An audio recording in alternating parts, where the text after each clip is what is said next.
کرنا چاہتا ہوں، میں تم سے بڑی اہم بات پوچھنا چاہتا ہوں، مجھے یہ بتاؤ کل میں موت کا ذائقہ چکھ لوں، جب میں اس دنیا کو چھوڑ جاؤں، میرا انتقال ہو جائے، میرا ارتحال ہو جائے، میں اللہ کے حضور چلا جاؤں، مجھے یہ بتاؤ میرے بعد کس کی عبادت کرو گے؟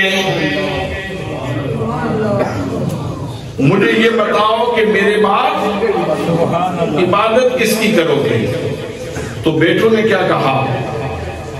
ٹھیک ہے انسان سے خطائیں ہو جاتی ہیں، غلطیاں ہو جاتی ہیں، اور پھر جب بندہ اعتراف کر لے اور اللہ سے معافی مانگ لے تو اللہ کریم معاف بھی فرمانے والا ہے۔ حضرات بے شک ان سے جناب یوسف علیہ السلام کے حق میں غلطی ہوئی تھی اور انہوں نے پھر بعد میں معافی بھی مانگی تھی، لیکن پھر بھی نبوت کی گود میں پلنے والے تھے، اتنا تو ان کو معلوم تھا کہ اس سوال کا جواب کیا دینا ہے۔ جناب سیدنا یعقوب علیہ السلام سوال کر رہے ہیں، ما تعبدون من بعدی، میرے بیٹوں میرے بعد کس کی عبادت کرو گے؟ اس کا یہ سادہ سا جواب بھی ہو سکتا تھا، نعبد اللہ، ابا جان آپ متفکر نہ ہوں، آپ پریشان نہ ہوں، ہم اللہ کی عبادت کریں گے، ہم اللہ کی بندگی کریں گے، ہم اللہ کی بارگاہ میں جبیں سائی کریں گے، ہم اللہ کی بارگاہ میں ناسیہ فرسائی کریں گے۔ بڑا آسان سا جواب تھا، لیکن جناب یعقوب علیہ السلام کی منشا ان کے بچے سمجھ رہے تھے کہ یہاں خدا کی تعریف نہیں پوچھی جا رہی بلکہ خدا کے عرفان کی بات پوچھی جا رہی ہے۔ تو بیٹوں نے جواب کیا دیا؟ بڑا خوبصورت جواب دیا حضرت یعقوب علیہ السلام کے بیٹوں نے۔ انہوں نے عرض کی، نعبد الہک و الہ آبائک من قبل ابراہیم و اسماعیل و اسحاق۔ اے ابا جان، ہم کسی ایسے خدا کی عبادت نہیں کریں گے جس کو ہم نے عقل سے تلاشا ہو، جس کو ہم نے براہین سے جانا ہو، بلکہ ہم تو اس خدا کی عبادت کریں گے جو حضرت ابراہیم علیہ السلام کا خدا ہے، جو حضرت اسماعیل علیہ السلام کا رب ہے، اور جو جناب حضرت اسحاق علیہ السلام کا رب ہے۔ ہم تو اس خدا کی عبادت کریں گے، ہم اس خدا کی عبادت کریں گے جس کا تعارف جناب حضرت ابراہیم علیہ السلام نے کروایا، جس کا تعارف جناب حضرت اسماعیل علیہ السلام نے کروایا ہے، اور جس کا تعارف جناب حضرت اسحاق علیہ السلام نے کروایا ہے۔ ہم اس خدا کی عبادت کریں گے۔ بڑا سادہ سا جواب یوں بھی دیا جا سکتا تھا، نعبد اللہ، ہم اللہ کی عبادت کریں گے۔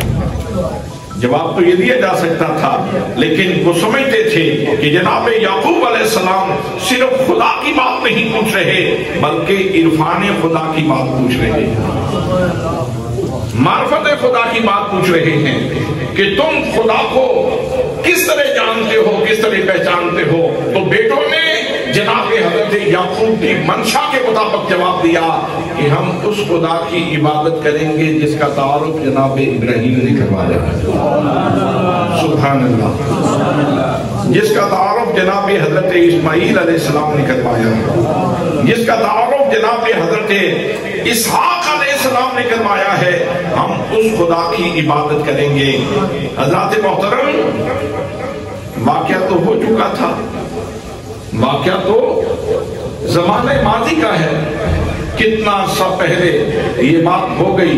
جناب یعقوب علیہ السلام نے اپنے بیٹوں سے پوچھ لی، واقعہ ہو چکا، قصہ ماضی بن چکا، اب اس کو قرآن مقدس جو کتاب لا ریب ہے، جو کتاب ہدایت ہے، جو کتاب نور ہے، جو کتاب عرفان ہے، جو کتاب ایقان ہے، جو کتاب اسلام ہے، اس کے اندر رکھنے کی کیا ضرورت ہے؟ جس کا تعارف اللہ کریم نے یوں کروایا، فرمایا الف لام میم ذالک الکتاب لا ریب فیہ، فرمایا یہ وہ بلند رتبہ کتاب ہے جس میں شک کی جگہ ہی نہیں. پھر آگے فرمایا ھدی للمتقین، فرمایا اس کے اندر متقین کے لیے سامان ہدایت موجود ہے. کہیں ارشاد فرمایا ھدی للناس، یہ لوگوں کے لیے سراپا ہدایت ہے. تو حضرات محترم جس کتاب کے اندر نور ہی نور ہے، جس کتاب کے اندر ہدایت ہی ہدایت ہے، جس کتاب کے اندر روشنی ہی روشنی ہے، اس کتاب کے اندر یہ ماضی کا واقعہ رکھنے کی وجہ کیا ہے؟ یہ قصہ ماضی قرآن مقدس میں رکھنے کی پھر وجہ کیا ہو سکتی ہے؟ اس کی فلسفی کیا ہو سکتی ہے؟ اس کی حکمت کیا ہو سکتی ہے؟ تو حضرات محترم جو بات ہمیں سمجھ آتی ہے وہ یہ ہے کہ لوگوں کو بتایا جا رہا ہے کہ اللہ کا عرفان حاصل کرنا ہے تو نبوت کا واسطہ درمیان سے نہ چھوڑنا، نبوت کا وسیلہ درمیان سے نہ چھوڑنا. خدا کو ماننا ہے تو اس طرح مانو کہ نبی کو وسیلہ جان کے مانو.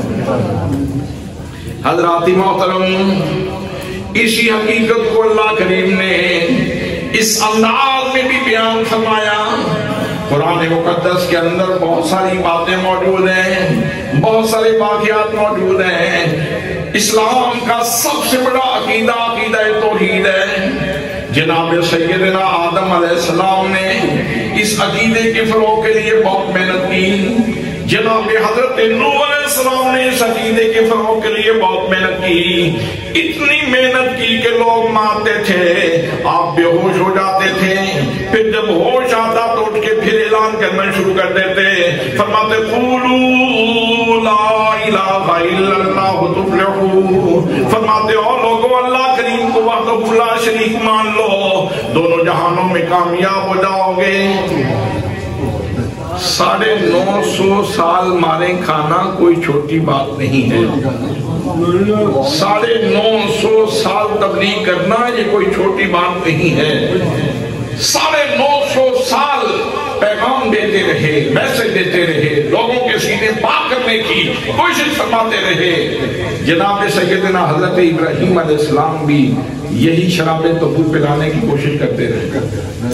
1,24,000 انبیاء کرام کی زندگیوں میں جو سب سے بڑا موضوع تھا وہ یہی تھا کہ لوگوں اللہ کو وحدہ لا شریک مانو. قرآن مقدس جو کتاب لا ریب ہے اور ساری کتابوں کی جامع ہے، اس کے اندر بھی یہ عنوان اللہ کریم نے اسلوب بدل بدل کے بیان کیا. انبیاء کے قصے بیان کر کے اس عنوان کو بیان کیا، اس موضوع کو بیان کیا. اور کتنے مقامات ایسے ہیں کہ جہاں میں سے دیا وَإِلَٰهُكُمْ إِلَٰهٌ وَاحِدٌ، تمہارا معبود الہ واحد ہے. اور پھر کلمے میں بھی ہم یہی وظیفہ کرتے ہیں، اذان میں اسی بات کا اعلان کرتے ہیں، تکبیر میں اسی بات کا اعلان کرتے ہیں. نماز کے اندر بھی کتنی دفعہ اللہ کی الوہیت اور وحدانیت اور اس کی سبوحیت اور اس کی قدوسیت کے گیت گاتے ہیں. تو یہ بہت بڑا عنوان ہے توحید کا عنوان. تو اللہ کریم نے قرآن مقدس میں 114 صورتیں نازل فرمائیں. ان میں جو سب سے بڑی توحید کی صورت سمجھی جاتی ہے وہ کون سی ہے؟ سورہ اخلاص. سب سے بڑی توحید کی صورت کون سی سمجھی جاتی ہے؟ سورہ اخلاص. حضرات محترم آؤ سورہ اخلاص پڑھ لو. اللہ کریم قرآن مقدس میں ارشاد فرماتا ہے، فرمایا قل هو اللہ احد، قل هو اللہ احد. یہ بات تو یوں بھی ہو سکتی تھی هو اللہ احد، لیکن هو اللہ احد سے شروع نہیں کیا، بلکہ فرمایا قل هو اللہ احد. اے معبود تم کہو کہ اللہ کریم یکتا ہے، تم کہو کہ اللہ کریم یکتا ہے، تم کہو کہ اللہ کریم یگانہ ہے، تم کہو کہ اللہ کریم بے مثل ہے، تم کہو کہ اللہ کریم بے مثال ہے، تم کہو کہ اللہ کی ضد کوئی نہیں، تم کہو کہ اللہ کی ضد کوئی نہیں، تم کہو کہ اللہ کی مثال کوئی نہیں، تم کہو کہ اللہ کریم کی مثل کوئی نہیں. تم کہو تاکہ جس نے مجھے ماننا ہے وہ پہلے تیری دہلیز پہ آئے پھر میرے پاس آئے۔ سبحان اللہ۔ گویا پہلے جس نے بھی اللہ کو ماننا ہے، مقصود اس جہان رنگ و بو میں آپ کی میری تخلیق کا مقصد تو یہ ہے کہ ہم اللہ کو پہچانیں، لیکن اللہ چاہتا ہے کہ پہلے میرے نبی کو پہچان، پھر بعد میں مجھے پہچان۔ پہلے میرے نبی کی قدر کر، پھر میری قدر کر۔ اور جن لوگوں نے نبی کو اپنے جیسا سمجھا، جس دور میں بھی نبوت کی قدر نہیں کی، انہوں نے کسی نبی کو نہیں مانا اور ان کو اللہ کا عرفان نہیں نصیب ہوا، کسی دور میں بھی نصیب نہیں ہوا۔ جو لوگ حضرت نوح علیہ السلام کو نہیں مانتے تھے، وہ جناب نوح کو اپنے جیسے ہی تو سمجھتے تھے، ان کو سمجھ نہیں تھی کہ ان کے سر کے اوپر نبوت کی دستار موجود ہے، اپنے جیسا سمجھتے تھے۔ یہ ہماری طرح ہے۔ ان بدبختوں کو یہ نہیں سمجھ آتی تھی کہ اللہ کریم نے ان کے سینے کے اندر دولت کون سی رکھی، ان کے اوپر خزانے کتنے کھولے ہیں اور ان کے اوپر اپنی عنایات کتنی کی ہیں۔ جن لوگوں نے حضرت ابراہیم علیہ السلام سے عداوت کی، انہوں نے حضرت ابراہیم علیہ السلام کو اپنے جیسا سمجھا ہے، تب عداوت کی ہے۔ جنہوں نے حضرت موسیٰ علیہ السلام اور جناب عیسیٰ علیہ السلام کو نہیں مانا اور دیگر انبیاء کو نہیں مانا، آپ پورا قرآن مقدس پڑھ لیں، کافروں نے ہر مقام کے اوپر جس نبی سے بھی تسلی ہے، انہوں نے یہی کہا کہ یہ ہماری طرح ہے، ہم ان کو نہیں مانتے۔ لیکن جن کے اوپر یہ حقیقت آشکار ہو گئی کہ یہ ہماری طرح نہیں ہے، ہیں تو آدم علیہ السلام کی اولاد سے، لیکن ہے بے مثل، ہے بے مثال۔ حضرات محترم، ہم اپنے آقا حضور صلی اللہ تعالیٰ علیہ وسلم کی خدمت میں چلتے ہیں۔ ابو جہل نے اپنے جیسا سمجھا، عتبہ نے اپنے جیسا سمجھا، شیبہ نے اپنے جیسا سمجھا، ابو لہب نے اپنے جیسا سمجھا، تو عداوت میں آگے سے آگے چلتے گئے، دشمنی میں آگے سے آگے چلتے گئے۔ اور جن لوگوں نے اپنے جیسا نہیں سمجھا، بلکہ وہ کہتے رہے کہ ہر رنگ میں تم بے مثل ہو، ہر شان میں تم بے مثال ہو، وہ کہتے رہے وَأَحْسَنُ مِنْكَ لَمْ تَرَكَتْ وَأَجْمَلُ مِنْكَ لَمْ تَلِدِ النِّسَاءُ خُلِقْتَ مُبَرَّأً مِنْ كُلِّ عَيْبٍ كَأَنَّكَ قَدْ خُلِقْتَ كَمَا تَشَاءُ۔ وہ یہ کہتے رہے، اے میرے محبوب گرامی، بنانے والے نے تجھ سے زیادہ کوئی حسین پیدا ہی نہیں کیا، تجھ سے زیادہ کامل ہستی کوئی پیدا ہی نہیں فرمائی۔ اور مجھے تو یوں لگتا ہے جیسے اللہ کریم تمہیں بنانے سے پہلے پوچھتا رہا کہ میرے محبوب میں تیری شانیں کیسے بناؤں، تجھے عظمتیں کیسے عطا فرماؤں، میں تیری آنکھ کو کتنی بینائی عطا فرماؤں، میں تیرے ہاتھ کے اندر کتنی برکتیں رکھوں۔ مجھے تو یوں لگتا ہے جیسے اللہ کریم تم سے پوچھتا رہا، یوں لگتا ہے۔ حضرت علی المرتضیٰ رضی اللہ تعالیٰ عنہ میرے آقا کریم صلی اللہ تعالیٰ علیہ وسلم کے ساتھ کیا رشتہ رکھتے تھے؟ جی بولیں تو صحیح، چچا داد بھائی بھی ہیں، داماد رسول بھی ہیں، اور پھر مزید کرم بالائے کرم یہ ہے کہ جب مواخات ہوئی، جب میرے آقا نے ایک ایک انصاری کو ایک ایک مہاجر کا بھائی بنایا، رشتہ مواخات قائم کیا، آپس میں باہم لوگوں کو بھائی بھائی بنایا، تو حضرت علی المرتضیٰ کو چھوڑ دیا۔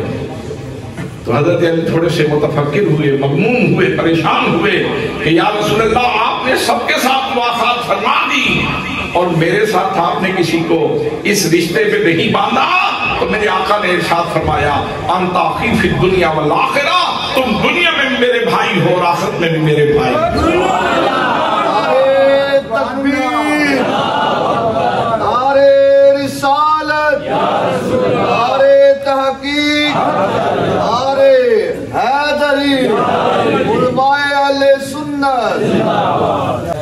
کیا فرمایا؟ انت اخی فی الدنیا والآخرہ، تم دنیا میں بھی میرے بھائی ہو اور آخرت میں بھی میرے بھائی ہو۔ لیکن پورا اسلامک لٹریچر اٹھا کے دیکھ لیں، تاریخ پڑھ لیں، سیرت کی کتابیں پڑھ لیں، آپ کو کسی مقام پہ حضرت علی المرتضیٰ کا یہ جملہ نظر آئے کہ یا رسول اللہ آپ میرے بھائی ہیں؟ کہیں نہیں کہا، ہر موقع پہ یہی کہا یا رسول اللہ، ہر موقع پہ یہی کہا یا رسول اللہ، یا رسول اللہ، ہر موقع پہ کہیں بیان کیا تو یہی کہا کہ میں رسول اللہ کی خدمت میں حاضر ہوا۔ یہ کہیں نہیں ارشاد فرمایا کہ میں اپنے بھائی کے پاس گیا تھا، میں نے بھائی سے یہ بات پوچھی تھی، میں نے اپنے چچا زاد بھائی سے یہ مسئلہ پوچھا تھا۔ حضرات کہیں بھی یہ بات نہیں ملتی، اس لیے کہ میرے آقا نے فرمایا بھی تھا کہ تو میرے بھائی ہو، لیکن وہ جانتے تھے کہ یہ تو ان کی کرم نوازی ہے، جو میرا اور ان کا تعلق اصل تعلق ہے، جس کے اوپر مجھے ناز ہونا چاہیے، وہ یہ ہے کہ میں غلام ہوں، وہ میرے آقا ہے۔ حضرت عبداللہ ابن عباس رضی اللہ تعالیٰ عنہ کے ساتھ میرے آقا کریم صلی اللہ تعالیٰ علیہ وسلم کا تعلق کیا ہے؟ چچا زاد بھائی۔ حضرت عبداللہ ابن عباس حبر الامہ، ترجمان القرآن ہیں، قرآن مقدس کے مفسر ہیں، قرآن مقدس کی باریکیاں سمجھنے والی ہستی ہیں، اور ان کو درک اتنا ہے قرآن مقدس کے اوپر کہ فرماتے ہیں لو داء قال بعیر لوجدته فی القرآن، اگر میرے اونٹ کی نکیل بھی گم ہو گئی تو میں دائیں بائیں سے نہیں پوچھوں گا، میں قرآن سے پوچھوں گا بتا میرے اونٹ کی نکیل کہاں ہے۔ اتنا بڑا علامہ، اتنا بڑا فہامہ زمان، حبر الامہ، ترجمان القرآن، کہیں کسی مقام پہ کوئی ایک جملہ، کوئی ایک جزئی، کوئی ایک بات ایسی مل جائے کہ جہاں انہوں نے حضور صلی اللہ تعالیٰ علیہ وسلم کو اپنا بھائی یا اپنے جیسا سمجھا ہو۔ خاندان ایک تھا، چچا کے بیٹے تھے، لیکن کہیں بھی یہ نہیں کہا، جب بھی بولے تو یہی کہا یا رسول اللہ، جب بھی بولے تو کہا یا رسول اللہ۔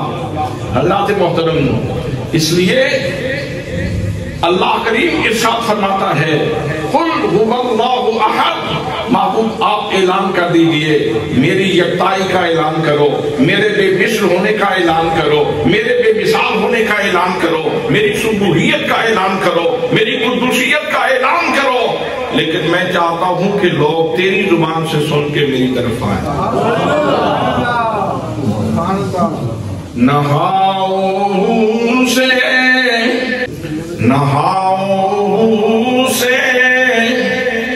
نہ ناراضگی سے ملتا ہے،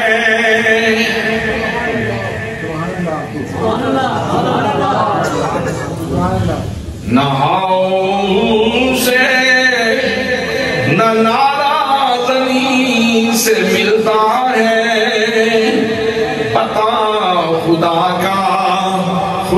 کے نبی سے ملتا ہے۔ ارے ان کو چھوڑ کے جنت جو جا سکو تو جاؤ، وہ تو راستہ ان کی گلی سے ملتا ہے۔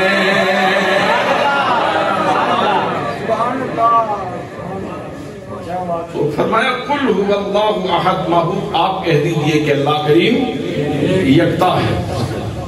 اللہ صمد، اللہ بے نیاز ہے، لم یلد، اس نے کسی کو نہیں جنا، ولم یولد، اور نہ ہی وہ جنا گیا ہے، ولم یکن لہ کفوا احد، اور کوئی اس کی ہمسری کا دعویٰ، سچا دعویٰ نہیں کر سکتا۔ ہمسری کا سچا دعویٰ کوئی نہیں کر سکتا، اس کے برابر کوئی نہیں آ سکتا۔ حضرات محترم، تو عرفان اپنا دینا تھا، پہچان اپنی دینی تھی، معرفت اپنی دینی تھی، نور اپنا دینا تھا، لیکن کہا محبوب میں چاہتا ہوں کہ جو بھی میری طرف آئے تیری زبان سے سن گیا۔ اسی لیے تو قرآن مقدس میں ارشاد فرمایا اطیعوا اللہ و اطیعوا الرسول، اللہ کی اطاعت کرو، اس کے رسول کی اطاعت کرو۔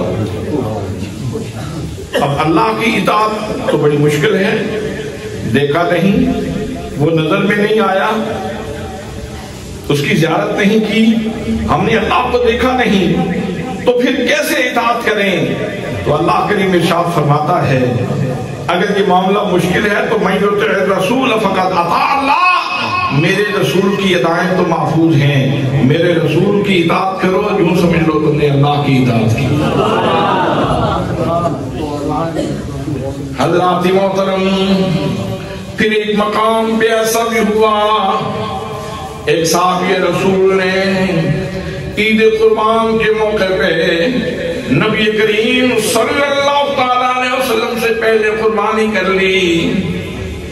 قربانی نبی کریم صلی اللہ تعالیٰ علیہ وسلم سے پہلے کر لی، نیت خراب نہیں تھی، ارادہ خراب نہیں تھا، بس ویسے ہی ذہن میں بات آئی جلدی قربانی کر لیتے ہیں، لیکن ابھی نبی مقدم صلی اللہ تعالیٰ علیہ وسلم نے قربانی نہیں کی تو اللہ کریم کے ارشاد فرماتا ہے، فرمایا یا ایھا الذین آمنوا لا تقدموا بین یدی اللہ ورسولہ، فرمایا ایمان والو یاد رکھو کبھی بھی میرے اوپر پیر نہ کرنا، اللہ کے اوپر پیر نہ کرنا اور اللہ کے رسول کے اوپر پیر نہ کرنا۔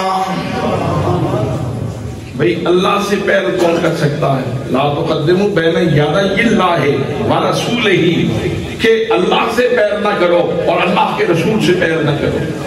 اللہ سے پیر کون کر سکتا ہے؟ کسی کے اندر ہے سکت؟ کسی کے اندر ہے طاقت کہ اللہ سے پیر کرے؟ تو وہ کیا ہوا تھا پھر؟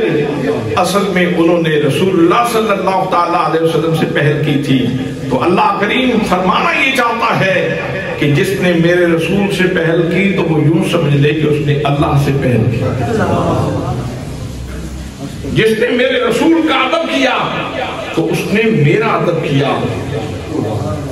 حضرات ایک مقام پہ اللہ کریم ارشاد فرماتا ہے، فرمایا وَإِذَا سَأَلَكَ عِبَادِي عَنِّي فَإِنِّي قَرِيبٌ أُجِيبُ دَعْوَةَ الدَّاعِ إِذَا دَعَانِ، فرمایا میرے محبوب گرامی جب میرے بندے تجھ سے آ کے میرے بارے میں پوچھیں، کون؟ میرے بندے آئیں تیرے پاس، بندے میرے ہوں گے آئیں گے تیرے پاس، یہ میرے بندوں کی شناخت ہے۔ یہ نہیں کہا کہ فقط بندے، فرمایا عبادی، میرے بندوں کی شناخت یہ ہے کہ وہ میرا عرفان لینے کے لیے، میری معرفت لینے کے لیے، میری پہچان لینے کے لیے، میری شانیں سننے کے لیے وہ تیرے پاس آئیں، وہ تیرے پاس آئیں۔ وَإِذَا سَأَلَكَ عِبَادِي عَنِّي، میرے بارے میں پوچھیں تو آپ کہہ دیجئے فَإِنِّي قریب، میں تو قریب ہوں، میں تو قریب ہوں۔ اجیب دعوت الداعِ اذا دعان، جب بھی کوئی مجھ سے دعا کرتا ہے تو میں اس کی دعا کو قبول کرتا ہوں، جب بھی کوئی دعا کرتا ہے تو میں اس کی دعا کو قبول کرتا ہوں۔ حضرات محترم، جب حدیبیہ کے مقام پہ صلح لکھی جا رہی تھی، جسے صلح حدیبیہ کہا جاتا ہے، معاہدہ لکھا جا رہا ہے، عروہ بن مسعود وہ اہل مکہ کی طرف سے سفارتی امور سر انجام دینے کے لیے آئے تھے، تو لکھا گیا کہ من محمد رسول اللہ، کہ یہ معاہدہ جو ہے محمد رسول اللہ صلی اللہ تعالیٰ علیہ وسلم کی طرف سے قریش مکہ کے ساتھ ہو رہا ہے۔ تو اس نے اعتراض کر دیا، اس نے کہا کہ رسول اللہ مان لے تو پھر تو جھگڑا ہی کوئی نہیں، پھر جھگڑا ہی کوئی نہیں، رسول اللہ ہی تو ہم نہیں مانتے، تو آپ یہ رسول اللہ کا لفظ کاٹ دیں، رسول اللہ کا لفظ کاٹ دیں۔ لکھنے والا کون تھا؟ حضرت علی المرتضیٰ۔ لکھنے والے کون تھے؟ حضرت علی المرتضیٰ رضی اللہ تعالی عنہ، آپ لکھنے والے تھے۔ میرے آقا نے مسکرا کے علی کی طرف دیکھا اور فرمایا علی یہ کاٹ دو، علی یہ کاٹ دو۔ علی المرتضیٰ نے تسلیم کی نگاہیں نیچے کرتے ہوئے عرض کی کریمہ میں علی کے ہاتھ آپ کا نام لکھنا تو جانتے ہیں، کاٹنا نہیں جانتے۔ تبھی تو ہم وظیفہ کرتے ہیں، اہل نظر کی آنکھ کا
سراپا تسلیم بن کے اور ادب کے ساتھ نگاہیں جھکا کے عرض کی، کریم میرے آقا میرے رسول، علی کے ہاتھ آپ کا نام لکھنا تو جانتے ہیں، کاٹنا نہیں جانتے۔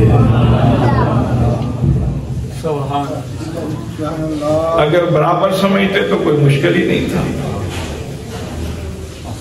اگر برابر سمجھتے تو کوئی بات ہی نہیں تھی، کوئی مشکل ہی نہیں تھا، لیکن برابر نہیں سمجھتے تھے، برابر نہیں سمجھتے تھے۔ حضرت ربیہ رضی اللہ تعالیٰ عنہ وہ حضور صلی اللہ تعالیٰ علیہ وسلم کو رات کو لوٹا بھر کے دیا کرتے تھے، وضو کروایا کرتے تھے تہجد کے لیے، نماز کے لیے۔ تو کریم کا دریائے کرم جوش میں آیا، فرمایا سل یا ربیہ، ربیہ جو مانگنا چاہتے ہو مانگ لو، ربیہ جو مانگنا چاہتے ہو مانگ لو۔ حضرات میں پوچھنا چاہتا ہوں، نبی تو اس لیے آتا ہے کہ وہ لوگوں کا سوالی نہ بنائے بلکہ لوگوں کو خدا کا سوالی بنائے۔ نبی تو اس لیے آتا ہے، لیکن یہاں تو فرمایا جا رہا ہے سب یا ربی یا ربیہ، مانگو جو مانگنا چاہتے ہو۔ اس کا مطلب یہ ہے اگر یہ چیز توحید کے خلاف ہوتی تو کبھی یہ حضور نہ فرماتے۔ آپ یہ عرفان دے چکے تھے، پہچان دے چکے تھے، معرفت دے چکے تھے کہ حقیقی دینے والا اللہ کریم ہے اور میں تو ایک وسیلہ بنوں گا، میں نے شاید پچھلے جمعۃ المبارک پہ بھی عرض کیا تھا کہ یہ میرے پاس یہ سادات کا بچہ بیٹھا ہے، اگر میں ان سے کوئی چیز ابھی انہیں کہوں کہ یہ ٹوپی مجھے دیں اور حقیقی مددگار سمجھ کے مانگوں گا تو یہ ٹوپی مانگنے پر بھی میں مشرک ہو جاؤں گا، کافر ہو جاؤں گا۔ اور اگر ان کو فقط وسیلہ سمجھوں اور کہوں کہ شاہ صاحب آپ وسیلہ بن جائیں، حقیقی طور پہ دینے والا تو اللہ ہے، تو پھر شرک لازم بولیں تو صحیح ہے، پھر شرک لازم نہیں آتا۔ تو میرے آقا کریم صلی اللہ تعالیٰ علیہ وسلم حضرت ربیہ کے سینے میں یہ شعور اتار چکے تھے کہ نبی سے مانگنا یہ شرک نہیں ہے، اس لیے کہ جب نبی کو نبی سمجھ کے مانگا، رسول کو رسول سمجھ کے مانگا تو حیثیت کا تعین تو ہو گیا نا۔ حضرات محترم، کسی صحابی نے بھی کسی اللہ کے بندے نے بھی رسول اللہ صلی اللہ تعالیٰ علیہ وسلم سے حقیقی مددگار سمجھ کے نہیں مانگا، حقیقی مددگار اللہ تعالیٰ ہے۔ فرمایا سال یا ربیہ مانگ لو۔ تو حضرت ربیہ نے کیا کہا؟ یہ نہیں کہا کہ آپ کیا دے سکتے ہیں، سارا کچھ دینے والا تو اللہ ہے۔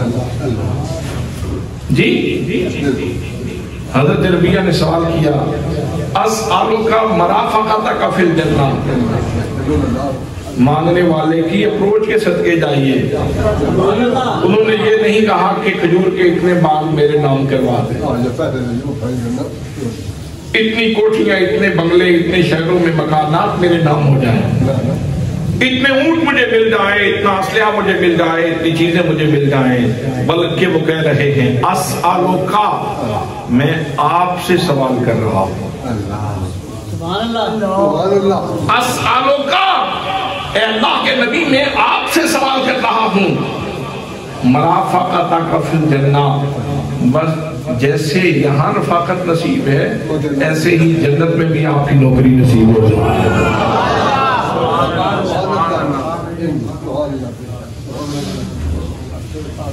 تو عرفان نبوت اصل میں عرفان خدا کا بہت بڑا ذریعہ ہے. عرفان نبوت اللہ کے عرفان کا بہت بڑا ذریعہ ہے. تو اللہ کریم نے ارشاد فرمایا وما قدر اللہ حق قدرہ اذ قالوا ما انزل اللہ علی بشر من شیء. یہودیوں نے اللہ کی قدر نہیں کی جب انہوں نے یہ کہا کہ اس بشر کے اوپر تو کوئی نازل ہی نہیں، کوئی شے ہوئی، بشر کے اوپر تو اللہ نے کچھ نازل ہی نہیں کیا. تو حقیقت میں انہوں نے میری قدر نہیں کی.